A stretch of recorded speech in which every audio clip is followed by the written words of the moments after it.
Nabuhay nga ba ang multo nung nakaraan ni Pacquiao? Well, mukhang oo ang sagot kasi yun nga, nung nakaraang vlog natin, sabi ko, ang anak ni Pacquiao, akala ko ito yung ano, isa sa parang pangalawang anak kasi yung panganay ni Jinky na anak, Eman din yung pangalan nun eh, pero yung palayaw, Jimwell, parang hindi siya ganun kapogi, no? Yung pangalawa yata yung pogi, yung medyo maputi, right?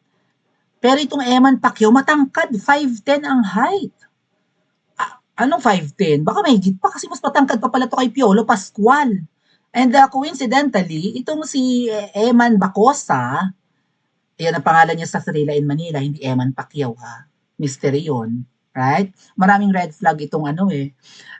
Yeah, I think so. Itong nangyaring paglabas ni Eman Pacquiao or Eman Bacosa, apelyido yata ng nanay niya yung Bacosa. Or maybe apelyido ng stepfather niya. Nagkaroon pa ng dalawang stepfather itong bata. So, naging traumatic din yung paglaki ni Eman. Okay? Hawig niya si Piolo Pascual, sabi nga, yung mata niya, yung panlilisik ng mata, pang Dingdong Dantes. Pero yung kay Dingdong Dantes, parang pang-addict naman yung panlilisik ng mata. Kumpara nyo kaya, di ba yung lisik ng mata ni Dingdong? Ang liit kasi ng pupil ni Dingdong eh. Parang ano, mata ng mga nagsasiyabu. O yun na Dingdong, piklawan ko eh.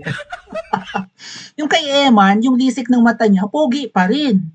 Okay, hindi naman gano'n kalit yung pupil, halata mong sports-minded ang bata at hindi nag-e-engage sa mga bisyo, 'di ba? Eh, kay Dingdong, I can speak for him anyway. And then kahawig din daw si Marvin Agustin. Si Marvin Agustin ngayong nag-mature, medyo okay, aging like wine, medyo may dating. Pero nung kabataan ni Marvin Agustin, parang tingin ko diyan malambot eh. Hindi kasi siya hairy, no? Itong si Eman Pacquiao, nung last na vlog natin, akala ko ito yung panganay or at least yung mga right, mga nakakatandang anak ni Jinky at ni Manny. Hindi pala. So shoutout sa nag-comment na hindi nga to anak ni Jinky. Hindi naman pala talaga. Okay, tayo nagbo-vlog ngayon. So ayun nga, although may mga kaibigan si Pacquiao nakakilala natin, itong vlog natin is not about attacking Pacquiao, alright? Actually mga ate at kuya, parang ano eh, may role dito si Jinky kung bakit hindi kinalala agad ni Pacquiao si Eman. Alright? Mukhang strong naman ang personalidad ni Jinky, right? Eh si Pacquiao may ano na, may history ng pagiging babaero naman. Eh ano magagawa natin? Poging-pogi na nga ako noon kay Pacquiao nung bago-bago pa lang tong boksingero. Napupugian ako sa kanya. Kasi noong namamayagpag si Onyok Velasco, mas pogi si Pacquiao. Tama? Between Onyok Velasco na isa ring international boxer, medyo komedyante yung mukha ni ano eh, ni Onyok, di ba? O may pelikula pa yun, ano? Eh, si Pacquiao ganun din, although may pagkakomedyante rin ng mukha, eh, mas pogi siya kay Onyok. So, napupugian ako nun kay Pacquiao. Alright, kita niyo yung preference ko sa mga boys, no? Eh, hindi ko naman crush si Pacquiao. Pero, napupugian ako sa lagay niyang, di ba? Yung kimpi ang buhok, tapos may kulay na parang bleaching, agwa oksihenada lang yata ang ginamit. Dahil lagyan ng agwa oksihenada, itong sa araw, blandi na. Diba, ganun ginagawa natin yon. Ginagawa niyo rin ba yun ng kabataan? So, si Pacquiao may history ng pambababae, yung Krista Ranillo, right? Yung sexy star na anak ni Matt Ranillo na gumanap na Jesucristo, ay allegedly nagkaanak si Pacquiao doon at sustentado ni Pacquiao. Si Krista nasa US na. Isa sa red flag sa interview ni Eman Pacquiao kay Jessica Soho, binanggit niya at pakikinggan natin mamaya na inofera siya ni Pacquiao na huwag ka mag-boxing. Pag-aralin na lang, unahin mong pag-aaral mo at pag-aaralin kita sa Amerika. So, Krista Rarillo is in the US and maybe yung anak niya with Pacquiao one day, aaminin naman ni Pacquiao na kanya yun kapag mas kamukha ni Pacquiao kaysa kay Krista. Mukhang malakas ang dugo ni Pacquiao eh. Eh sa mga anak niya with Jinky, kamukha naman ni Pacquiao eh. Pero ating itong anak ni Pacquiao sa ibang babae, no, itong si Eman, matangkad. At ito ang pinaka-pogi. Nag-iisip nga ako kasi may anak si Pacquiao na tisoy na pangalawa yata. And sabi ko, baka ito na yun. Kasi magkahawig sila. Nung pangalawang anak ni Jinky, kasi yung panganay ni Jinky medyo hindi kapogian. Right? And lahat ng mga anak ni Jinky hindi naman pogi at magaganda. Right? Parang Pinoy na Pinoy. Ito kasi medyo may dating nga. Sabi nga may dugong Haponesa may dugong Hapon yung nanay ni Eman. Kasi yung tatay nung nanay ni Eman, na Bacosa ang apelyido, na nagkaroon ng affair si Pacquiao, ay may dugong Hapon. Kaya nga nakapag-Japan si Si Eman, okay, nag-aral din sa Japan, tumira ng like 5 years or more. Kasi parang edad 12 years old siya. I think, no? 12 years old hanggang 17, 18, 17, right? Tama ba? 12 plus 5, 17. Nasa Japan siya, doon siya nag-aral, doon din siya nag-train ng boxing. Sabi nga niya, iba yung training sa Japan kasi parang ano, punctual. Pag sinabing alauna, alauna talaga or alas 12 talaga. Sa Pilipinas daw, petics. Kaya nasermonan ni Pacquiao tong si ano si Eman. Nung sinisermonan ni Pacquiao si Eman, iba pa itsura ni Eman. So yung thought na gustong pag-aralin ni Pacquiao si Eman sa Amerika is a red flag, and I'm saying na gusto niyang itago. Kasi nung pagbalik ni Eman sa Pilipinas, itong sumisikat na boksingero ngayon, ay hindi pa niya masyadong hawig si Pacquiao. Ay nung lumabas sa Thrilla in Manila nitong nakaraang October, kamukha na talaga siya ni Pacquiao. Nagpatubo na rin ng facial hair, may beard and may mustache na rin siya. So, similar, very similar. And then kamukha pa nga ni Pacquiao, hindi kaya God-given ito na may angulo siya na kamukha ni Pacquiao, kamukha niya si Manny at artistahin. Matangkad pa. Kasi kung gusto ni Pacquiao bigyan ng magandang buhay itong anak niya at ayaw niyang itago, okay? Ito ay pag-aaralin niya sa Brent kung saan may residence naman si Pacquiao. Diyan sa Brent sa Santa Rosa ba yan or Binyan? Binyan, right? Binyan, Laguna. Pag-aralin niya sa international school or pag-aralin niya sa Maynila, paluwasin niya. Pero hindi naman niya binibigyan ng residence. Hindi rin niya pinapaayos ang bahay sa Mindanao. Jensen din ba to? Saan nga? Sa probinsya niya? Anyway, pakinggan natin maya-maya, no? Parang gusto niyang itago sa US. Eh kaso mo ang bata, lumaki na kahawig niya, gwapo pa, tangkad pa, artistahin pa. At mabait, relihiyoso kasi ang nanay nga pastora. 'Di ba? And maraming dinanas, mukhang love ni God. Right? Mukhang maganda yung future ng bata. Hindi ko lang alam mga kababayan kung itong pagtahak ni Eman Pacquiao sa mundo ng boxing ay parang revenge din niya sa kapalaran niya. Na kung baka tumanim sa isip niya na minana ko ang genes ng tatay ko, kaya ko rin ang boxing. Kung ayaw niyang akuin ako bilang anak, magiging kilala akong boksingero sa Pilipinas at sa buong mundo without bringing his name. Hindi ko lang alam kung vengeful yung bata. Pero biro mo yun, nung maliit sila, ganun nga, pinapakilala niya yung sarili niya sa mga kaklase niya na anak siya ni Pacquiao, walang naniniwala, nasusuntok pa siya. Sige kung anak ni Pacquiao, tara, panuntok. Aba nabubugbog ng mga kaklase, nabubuli, inaabangan, nagtumatakas, dumadaan sa likuran ng school para lang makaiwas sa mga kasi nayayabangan siguro sa kanya. Kasi nung bata siya, hindi naman niya kamukha si Pacquiao. Maliit na bata rin. Tapos ang nanay nasa abroad. Kailangang mag-Japan para matustusan yung paglaki nila. Yung tatay nila, nasasayang daw sa sabong at bilyar, ang pera na pinapadala ng nanay, pag uwi nila ng school, wala pang makakain, nagugutuman, at nabubugbog pa ng tatay, yung unang stepfather. Mabuti na lang mabait itong sultan na pangalawang stepfather nila. Okay? Na napamahal sila ng gusto. Kaya naman, ayan nga, lumaking mabuting anak. 'Di ba? Tapos syempre makikita nung bata, sinasabi naman ng nanay na ang tatay mo si Pacquiao ganyan-ganyan. Kaya nga niya kinukuwento sa kaklase niya. Okay? Pero nakikita niya sa TV, proud siya. Tapos walang naniniwala. Masakit kaya sa loob ng bata yun.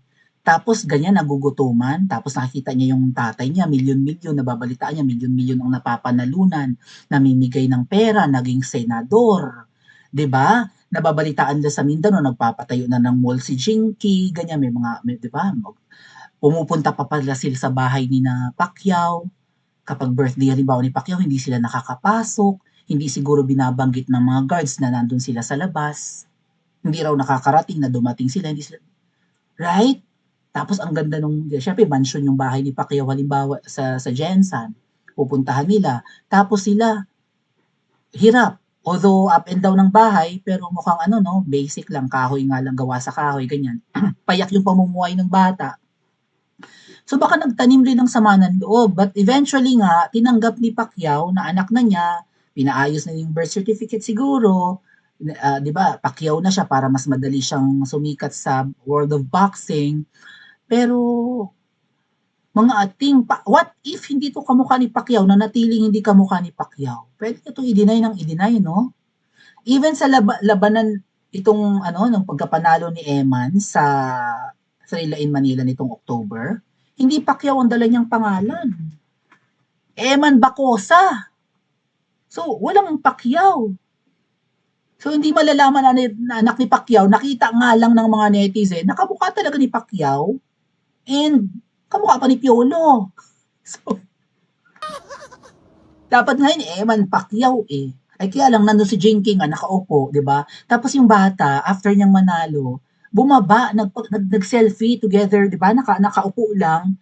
Nakaupo din sina Pacquiao doon sa upuan ng mga audience. O, bumaba lang yung bata at nag-picture at nag-upload ng picture with Jinky and Manny. Ang edad ni ano mga kababayan ni Eman ay 21. Si Jinky at saka si Manny ay kinasal 2009, 2010, mga ganyan. So, ibig sabihin, may mga kasal na si Jinky at si Manny and teka lang ha.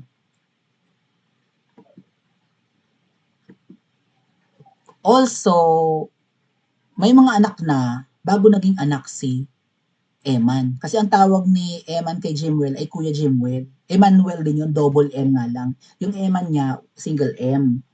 Oh. Tapos yung pangalawang anak, yung Pogi, na artistahin din na anak ni Pacquiao, kaya lang hindi biniyayaan ng height. Eh, ito, biniyayaan ng height eh. Kuya rin ang tawag niya. So yung dalawang lalaking anak ni Manny, kuya ang tawag ni Eman.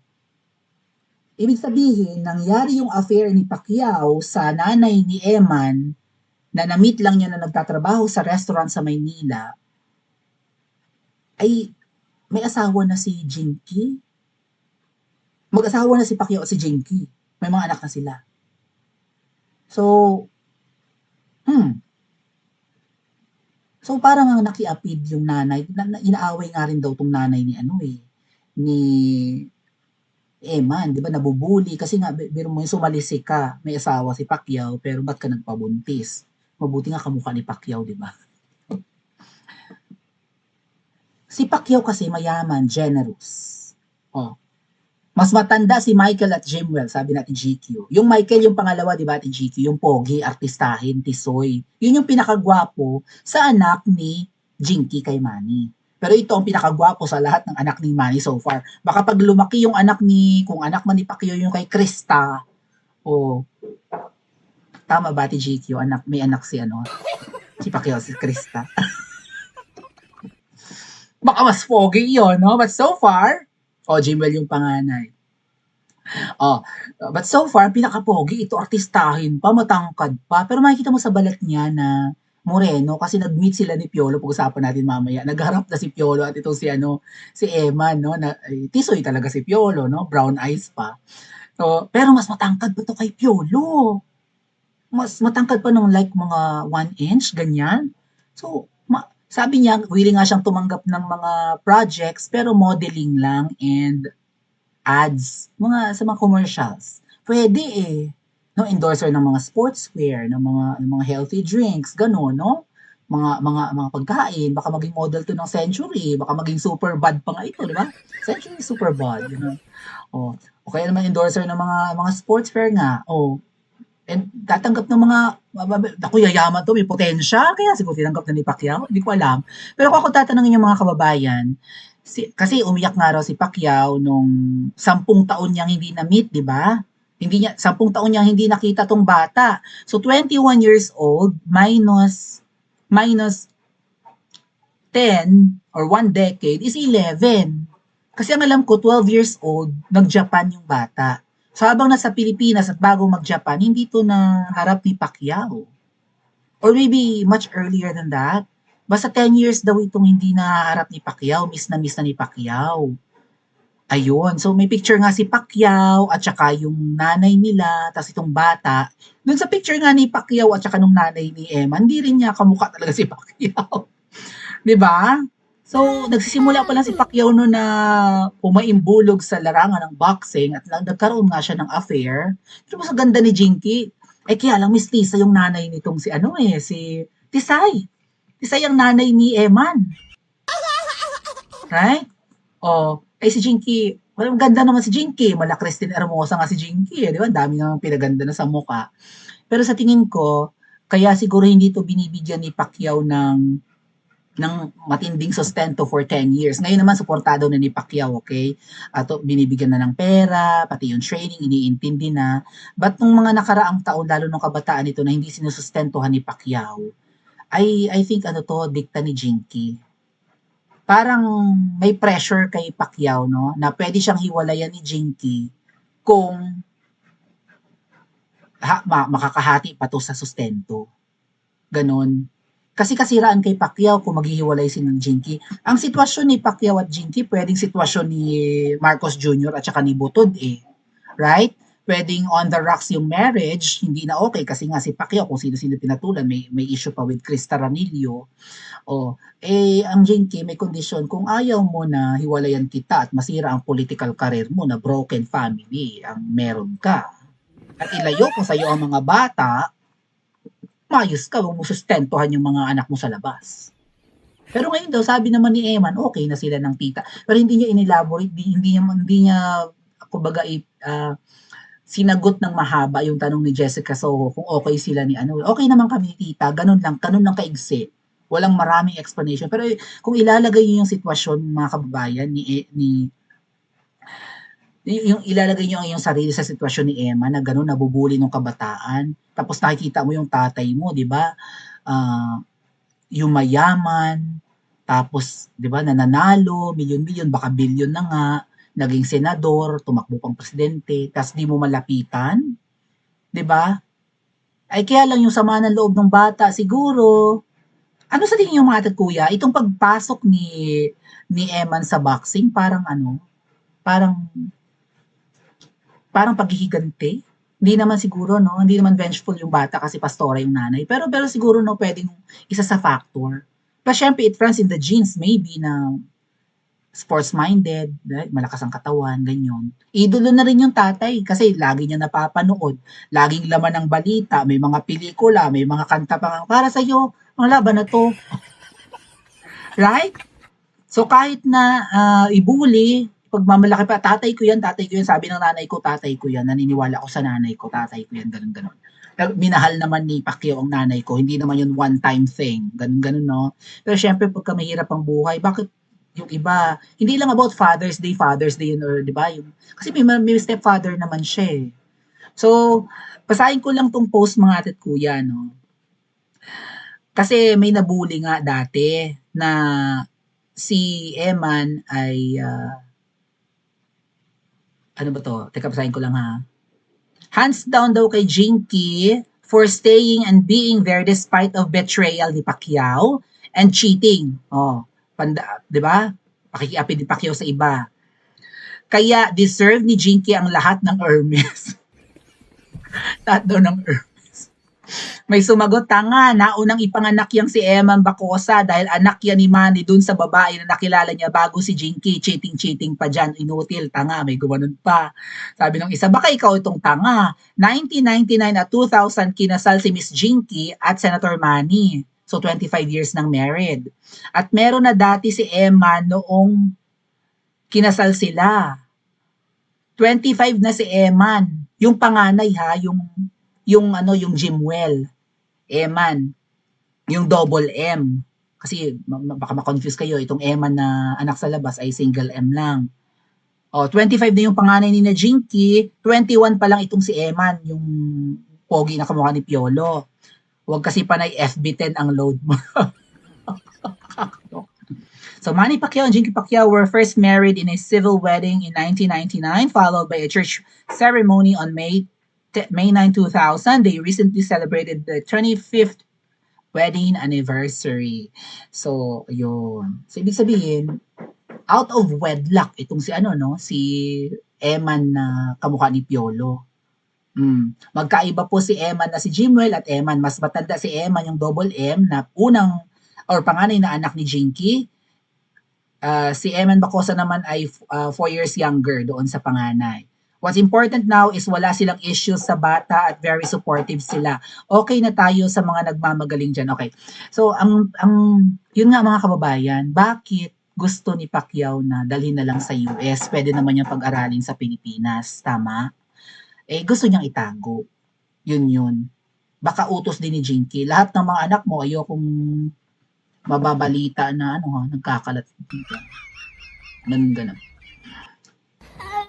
Kasi si Pacquiao generous yan eh. Pero biro mo yung 10 years niyang hindi na-meet. Right? So, sinabi naman ni Emma na pinatawad na niya yung tatay niya. Ewan ko lang kung napatawad niya si Jinky. Pero sabi niya tita eh. Tita. Okay naman na kami ni tita. Diba? Okay na daw sila. Pero Diyos ko, gaano kasakit sa isang babae, mga ate at kuya, ang malaman mo na palikero ang asawa mo, babaero, right? Kayo, marami kayong anak, pero parang hindi kontento sa'yo. Lahat na ginawa mo, nagpaganda ka na't lahat. Kaluluway din naman si Jinky. Ano magagawa niyo mga kababayan? Lapitin talaga ng bigas ang manok. Si Pacquiao pa ba? Kahit na hindi naman ganun kapogi yan. Pero may dating naman siya sa ibang mga boksingerong Pinoy, di ba? So, baka nga talaga nagkaibigan, nagkamabutihan, at nakabuo. Pero what if hindi naging kamukha ni ni Pacquiao? Right? What if babae ito? What if babae? I-deny na lang ba ni Pacquiao? Unless may DNA test? And then ipapadala abroad? Anyway, mukhang maganda yung future ng bata sa dinami-rami ng paghihirap na dinanas. Ayan, biniyayaan na maging kahawig ang tatay kaya hindi pwedeng itanggi. Tapos nakuha rin yung galing sa boxing, kamukha pa ni Piolo Pascual. So, ang kapitbahay kong maingay, masarap. Okay. So, sino pa kaya? May iba pa kaya anak si Pacquiao sa labas? Pinagtatawanan niya, baka anak ni Pacquiao to kay Piolo Pascual kamukha raw po kasi. What do you think? Ang anak kaya ni Pacquiao kay Krista, lalo kayang pogi, hindi, parang babae yung anak ni Krista eh. Pa-comment nga po sa comment section at mag-like and subscribe din po kayo.